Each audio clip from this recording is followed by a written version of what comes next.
Turn this money off. Biden wants to pour billions of dollars more into Afghanistan after disastrous withdrawal. Kaltbaum Capital Management President Gary Kaltbaum discusses Afghanistan in today's markets. The war and reconstruction efforts in Afghanistan cost taxpayers nearly $1 trillion, but the Biden administration has asked for more, even with plans to fully withdraw from the country this summer. In its budget request for fiscal year 2022, the White House included $3.3 billion for Afghan security forces to be paid out via the Department of Defense's Afghanistan Security Forces Fund.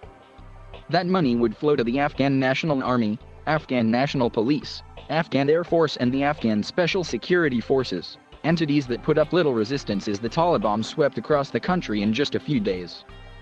The White House has also requested $364 million go toward development assistance via the State Department and U.S.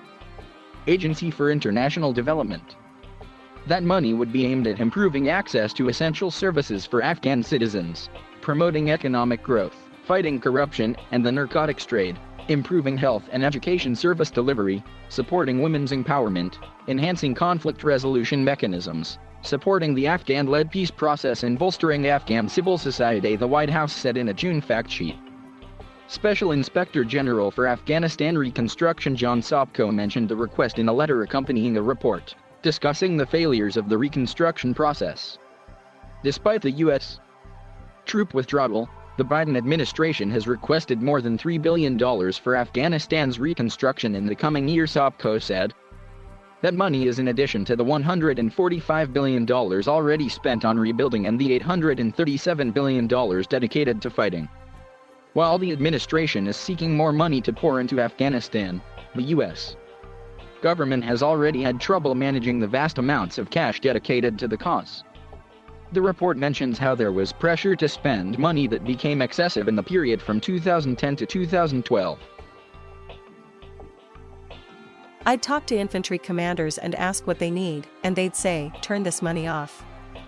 We're having to look for people and projects to spend money on, a former senior official with the United States Agency for International Development told Cigar. During that time, the U.S. Army's Commander's Emergency Response Program approved project after project, but struggled to move beyond confirming project completion to ascertain whether it was achieving the intended effect, Cigar's report said. Calculations by Brown University's Costs of War Project, based on State Department and Defense Department budgets, costs of veterans' care and interest on borrowed money, totaled the overall price of the war at more than $2.26 trillion.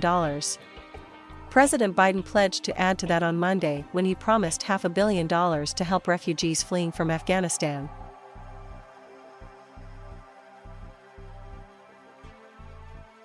Thank you for watching. Please subscribe.